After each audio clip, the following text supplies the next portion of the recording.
Hello, and welcome to the Redundancy Matters podcast, helping compassionate HR professionals managing redundancies who want to put people at the heart of the process. I'm your host, June Hogan, a qualified career coach, an outplacement specialist with a background in HR, and founder of outplacement services provider Wildwood Coaching.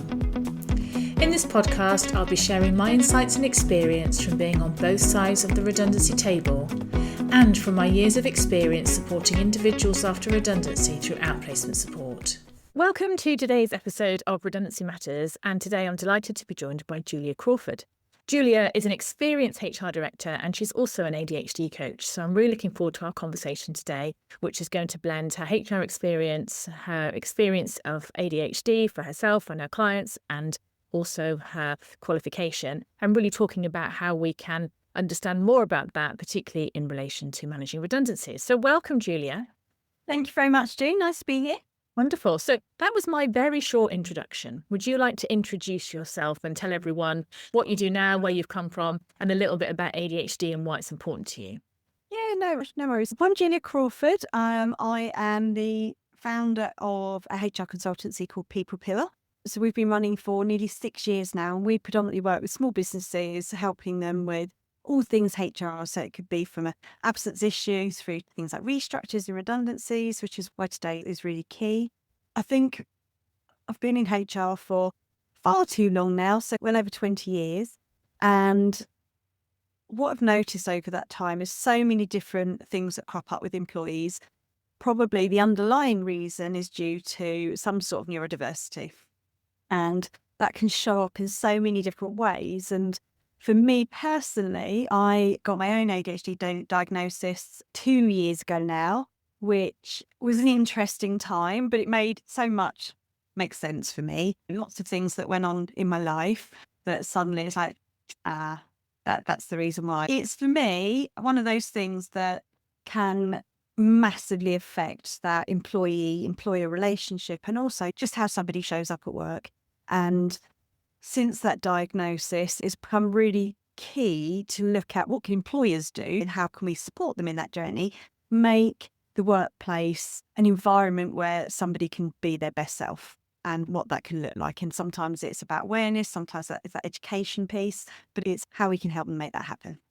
Yeah, really interesting that your diagnosis is relatively recent, and what you said there about some of the issues and challenges that you've seen over your career and now understanding more about neurodiversity and seeing how some of that can maybe join some of the dots.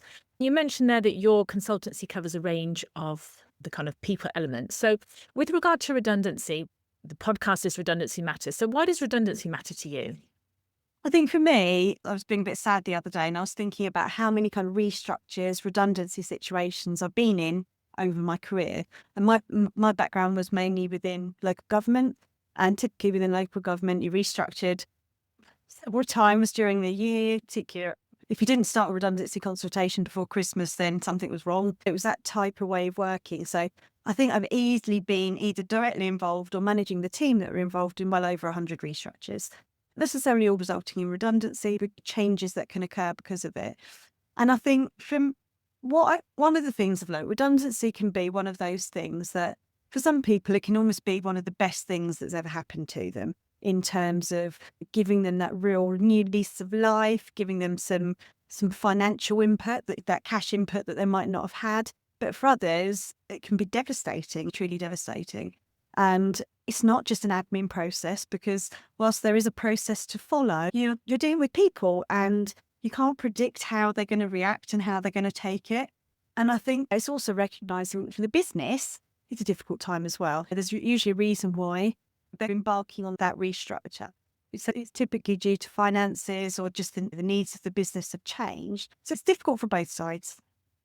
And I think for the individual, I've been through that process myself. And even though for me, this is before I went set up as a consultant, I was made redundant. And even though I instigated it, it still hurt. It still felt quite personal and almost that element of that they don't want me, even though I started it myself. So it's hard.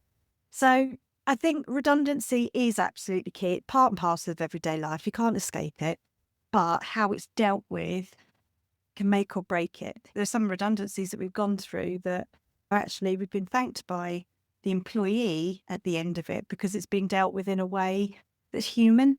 So I think that's, yes, it's a process. Yes, you have to go through those stages, but how we do it makes all the difference. Yeah, absolutely. And having that understanding, as you said there, that you can never really predict how someone's going to react because you don't know what's going on. As you say, for some people, it's a relief.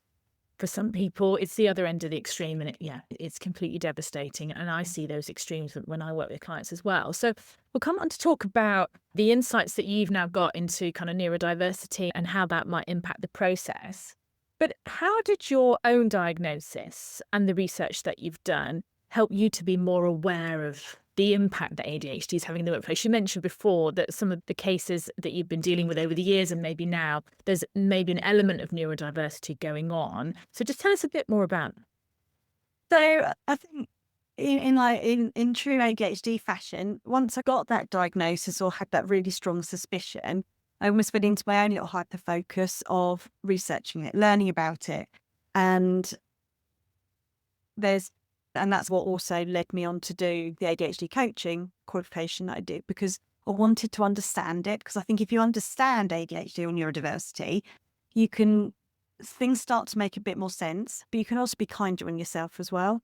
So I think having that view completely changed the lens almost that you looked at some of these situations with. So rather than a manager saying that an employee's, I don't know, that they're lazy and they can't be bothered, there could well be a very different reason for it. So actually you start to look at things in a whole new outlook. And I think that awareness that's what needs to change with employers. That the more aware they are of the differences of what their employees bring to the workplace can make all of the difference. For me, it's also changed how we work with our clients and how our client, their employees as well. So actually, rather than if we take a redundancy process, it's actually looking at it from, okay, what could we do differently with this?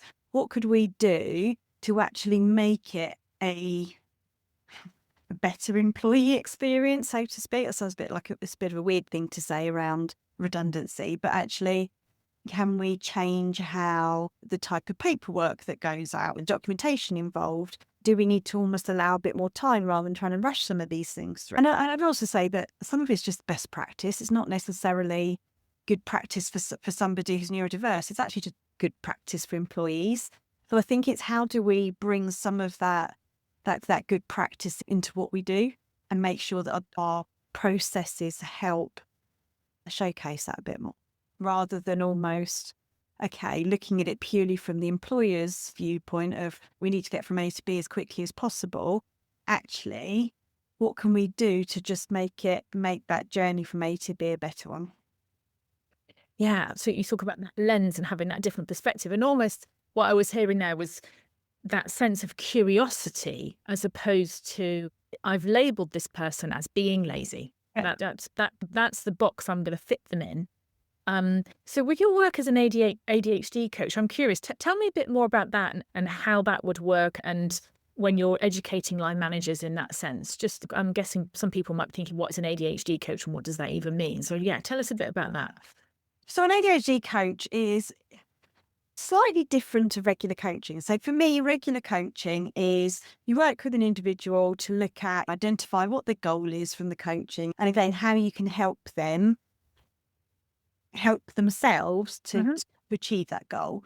Whereas ADHD coaching it actually works much better to my coaching style, to be fair, which is more practical. For somebody with ADHD, they might struggle to actually articulate what that end goal is. So it's almost too big. It's too big a concept. So actually, it's how can we break some of that down into much more smaller, manageable chunks for them. And it could be, for example, I had one client who was really struggling with their finances because of some of the impulsivity that can come with ADHD, meant that he was just spending too much money. So one of the things that we did was we actually sat down as one of our coaching sessions and had a look through her bank statement to identify some of the trends, some of the things that she was spending the money on, but also were there certain times of the day that it was happening, and try to understand, is there a pattern there, to then change some of the behaviour and some of the triggers that might then cause us to spend. So for me, traditional coaching is much more, it's very much led by the individual. They're in control, they're in charge of it. And actually it's my job to help guide them. Whereas actually it's a bit more hand-holding with ADHD coaching. Looking at ways, and it might just be small ways, but looking at ways that you can help either minimise some of the kind of ADHD behaviours and the impact of it, or recognise some of the triggers that might make them more ADHD. And if you can get ahead of it, you can then minimise some of the impact. Yeah, and you've got that shared experience, you've got that lived experience. So I imagine that makes a great ADHD coach. And what I was noticing there was around, as you say, some of the small things that might seem small, but actually they are amplified for somebody with ADHD. So tell us about some of the other characteristics that somebody might notice. If for a colleague or a team member or somebody in the workplace who may be neurodiverse. We're talking about ADHD specifically, but what you mentioned hyperfocus earlier. But what are some of the things just to raise awareness of what ADHD might look like and present itself? So it's one of those things I think people typically jump to thinking ADHD is just like this hyperactive person, where actually it can show up in lots of different ways. And I think one of the key things isn't around how you label it, because if you meet one person with ADHD, you've just met one person with ADHD, because actually this person over here might show up in a very different way. There might be some similarities, but the impact for them and how they present in the world might be very different. Sometimes that's due to the amount of kind of masking that they put on it and how much they hold themselves together in public and things like that. So it does show up in very different ways. And ultimately, it comes down to things around, if you take, I don't know, somebody can't prioritise, so they find difficult prioritising, or they're always late with deadlines and things like that. There's a difficulty around judging sometimes how long a task might take. Sometimes it might be that the really boring tasks, and I know everyone has to deal with really boring tasks, but if there's no kind of hit of dopamine that comes with actually achieving something, or it's not enjoyable, it just doesn't happen, or it's a really struggle. Even if it's urgent, it still doesn't happen. So it's almost, how can you get somebody over those initial hurdles to get them started on some things? I remember once, I think it was during COVID actually, I was talking to a manager around, they're just always late. They're late for work. And at the time it was, they're late for work and they work from home. And so actually it can, to be honest, that was right at the start of COVID. And I didn't necessarily have that awareness at the time. And I remember laughing, because it's like, when somebody'd be late for work when they work from home. But actually, for now, that's just an immediate kind of alarm going off for me that actually there's probably some undiagnosed ADHD there, because of the issues that might come with prioritising and the time management. And there's something called time blindness, where actually, for somebody who's neurotypical, 5 minutes is 5 minutes. Whereas actually, if somebody with ADHD, in that time, they think that they can probably go and make a cup of tea and have a shower and actually get dressed and still be ready in 5 minutes. But for most people, they go, that's just stupid. That's completely unrealistic. But it's that type of thought processing that with ADHD, it's actually a lack of executive functioning. So things like timekeeping, memory, prioritising, all of those sorts of things, which most people take for granted and just see as normal. Sometimes it's not quite as developed as it could be. Yeah, really interesting. And would that be consistent then? So I'm thinking about someone who might be ADHD undiagnosed and someone who is neurotypical. So that would be a consistent thing, rather than every now and again, Jill is late for work. Yes and no. So I'd say, yes, it is almost consistently there. But I think in terms of seeing it regularly, I think that depends on how well they mask it. So it could be that time awareness, let's stick on that, because actually it could be the manager's had a conversation about their timekeeping. So for the next week, they've set alarms, so they're working hard to get to work on time, or get out of start a meeting on time, something like that. But that takes effort, and it takes a lot of effort and energy to do that. And all it then takes is something that means that mask slips a bit. So, for example, it could be that they're hungry, or they didn't sleep very well, so they're tired, or I don't know, the hormones are there and are playing havoc. So it doesn't take much to almost tip the scales a little bit to be able to mask at that level and then for that master slip.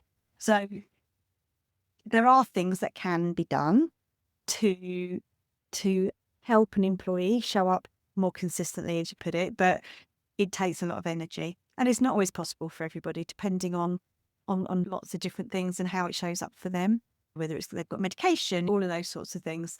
So it's really complicated. And actually, for a manager, it's really hard to manage and it can be frustrating. But there are also amazing things that come from employees who've got ADHD. And it's like that level of creativity and that different thinking and the passion and the energy that come from it. So it's how you harness it and how you can create that environment for them to show up like that in a safe way.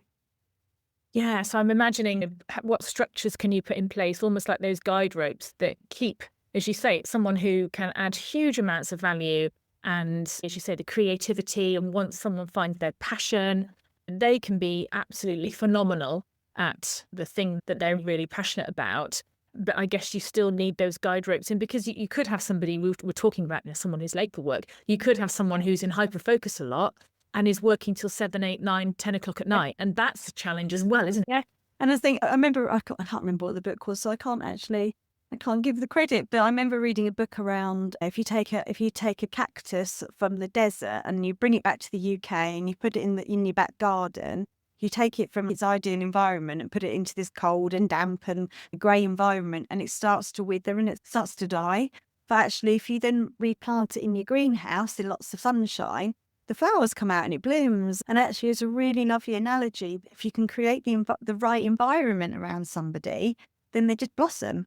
And that might even, I think, unfortunately now, it's a bit better now with more remote working, to be fair. But when you're in the office, that you have to be there for an exact time. You sat at your desk all day. It's typically open plan, so it was noisy. It was very forced and structured. Whereas I remember when I used to be in an office, I used to quite often walk into meetings, particularly if I needed to do some thinking, because I just couldn't sit still for long.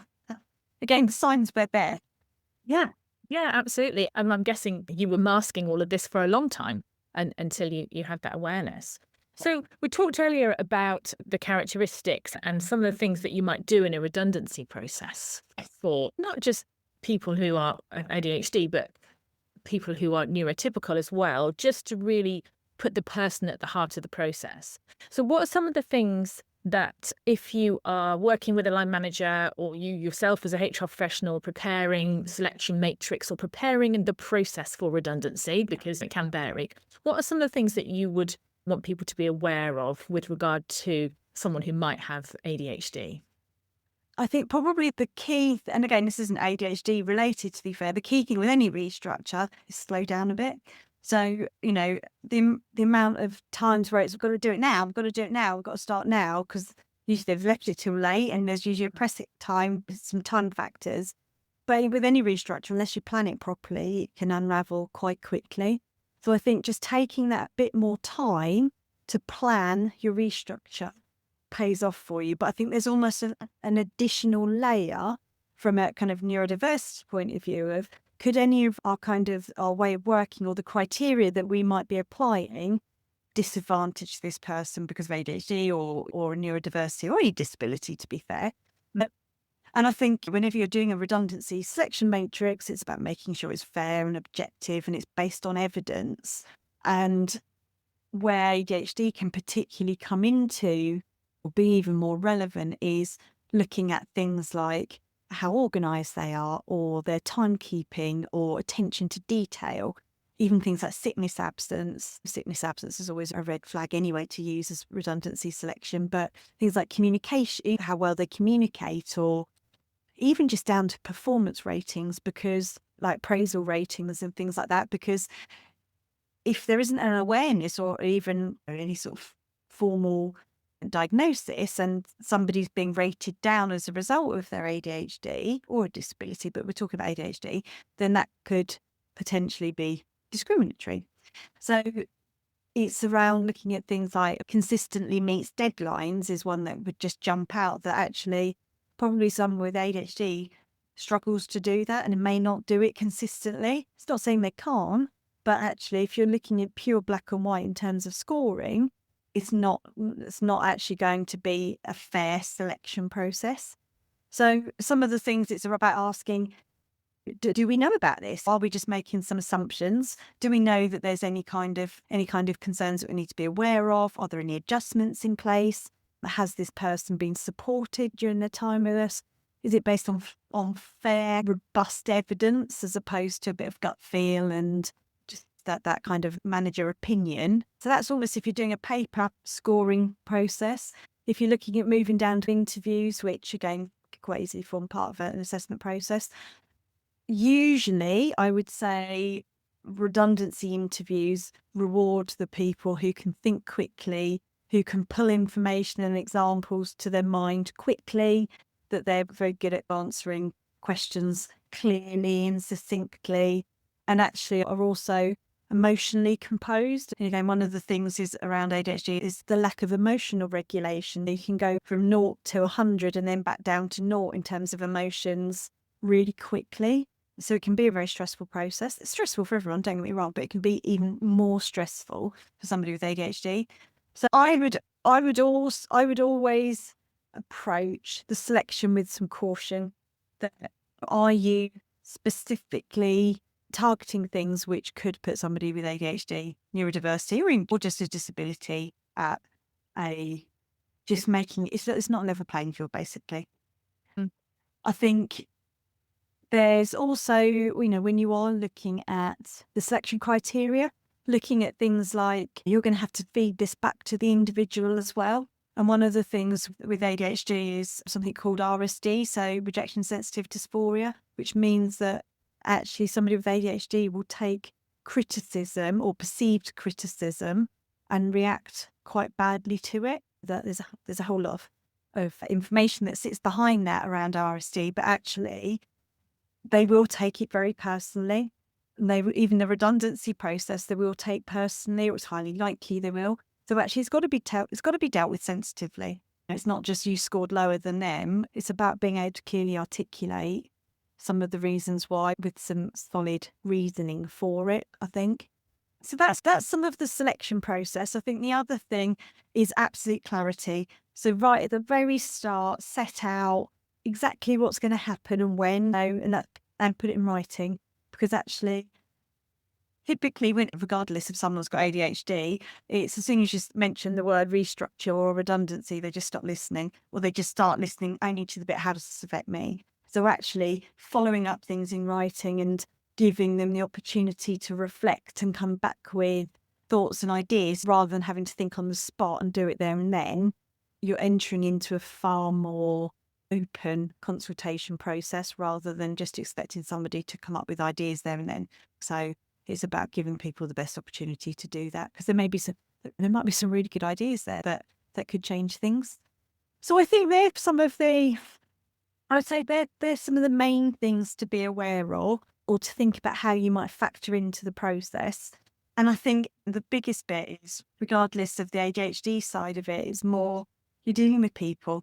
And whilst it is just a process that you can follow from tick, we've done that, tick, we've done that, it's the impact that redundancy or even just changes to people's jobs, to be fair, it doesn't have to necessarily result in a redundancy. Just that whole restructure process can be really traumatic, and people remember it. And if it's not dealt with in a compassionate way, they also talk about it as well. Yeah, absolutely.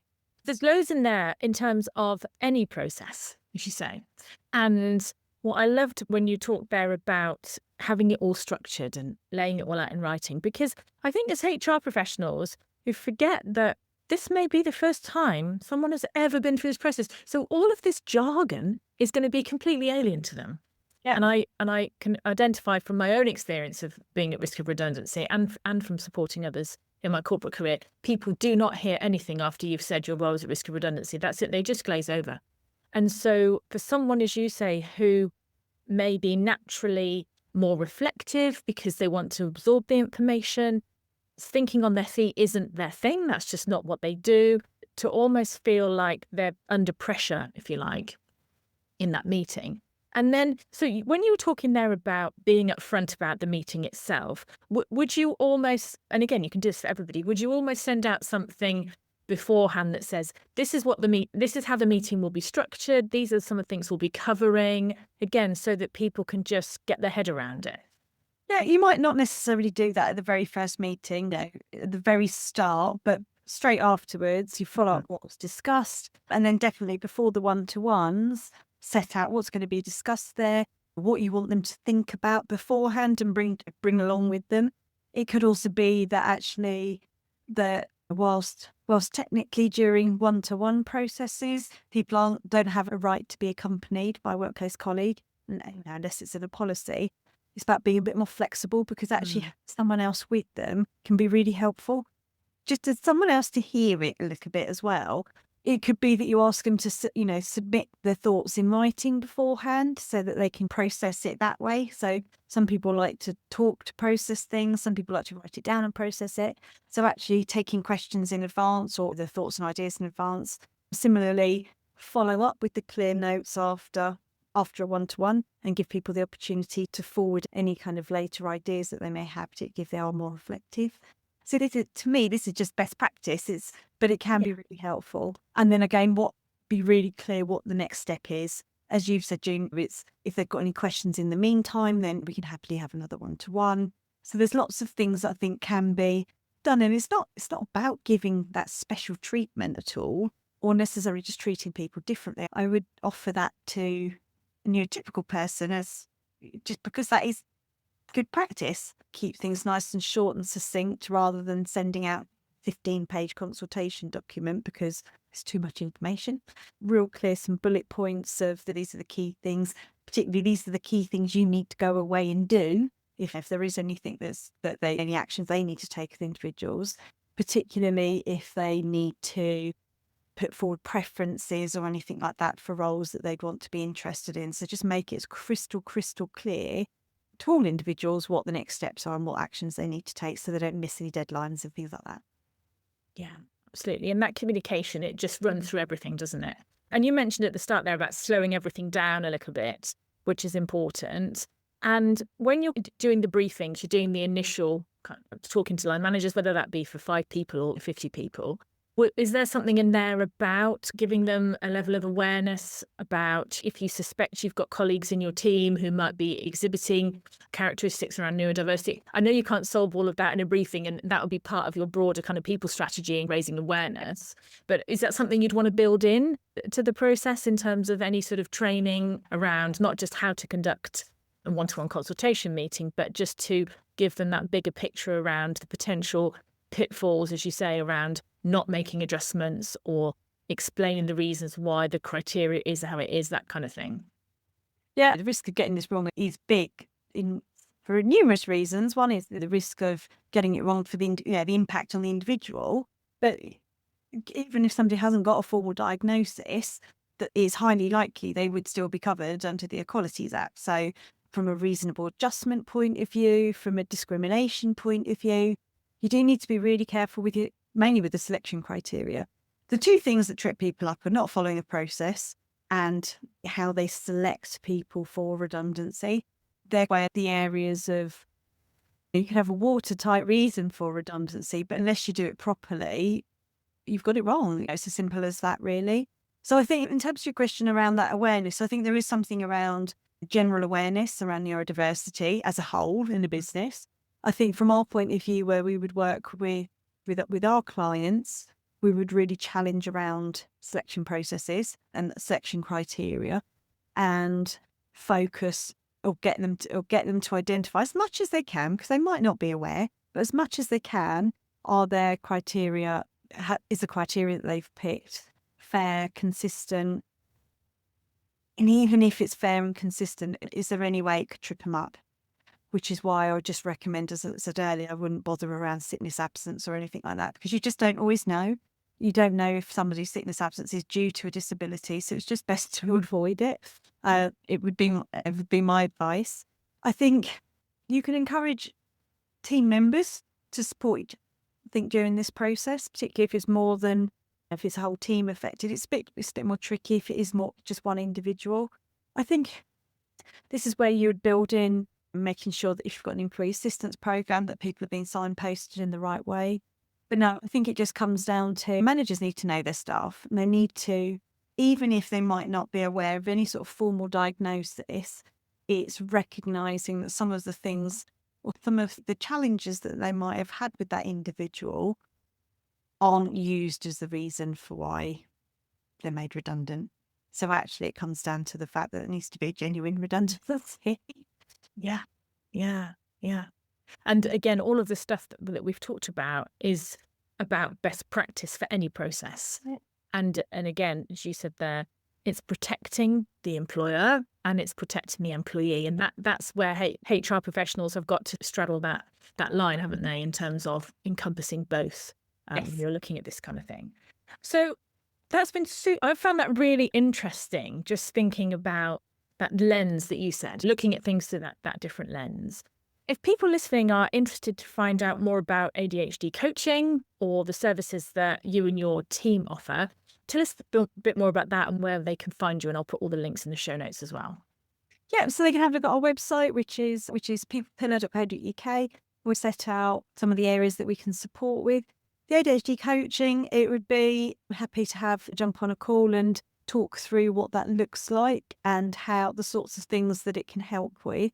And it is very much a kind of a bespoke approach, and it's dependent on what some of the challenges are. So it's not just, it's not one size fits all.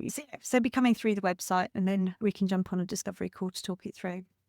Wonderful. Thank you, Julia. And having your own lived experience of ADHD, you've got your HR experience as well, and you've got the qualification. I think that sounds like a perfect blend for really being able to connect with the individual and connect with the organisation as well, and what the challenges the line manager might be facing as well. Thank you so much for sharing all of those insights. I found it really, really useful. And yeah, hopefully people listening will now be able to just hear what it might be like for somebody with ADHD going through a redundancy process, and some of the things that they can do that will not only positively impact them, but also everyone else who's affected. So thank you so much, Julia.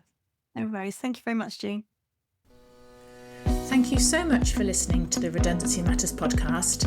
I hope you found today's episode helpful. It would mean a lot to me if you would follow, rate and review this podcast wherever you listen to your podcasts, as this helps it reach more people who are managing redundancies. Let me know what you thought, and if you have ideas for future episodes, I'd love to hear from you. You can find me on LinkedIn, June Hogan, and get in touch via my website, wildwoodcoaching.co.uk, where you'll also find more resources to help you manage redundancies. I hope you'll join me again soon for the next episode of Redundancy Matters.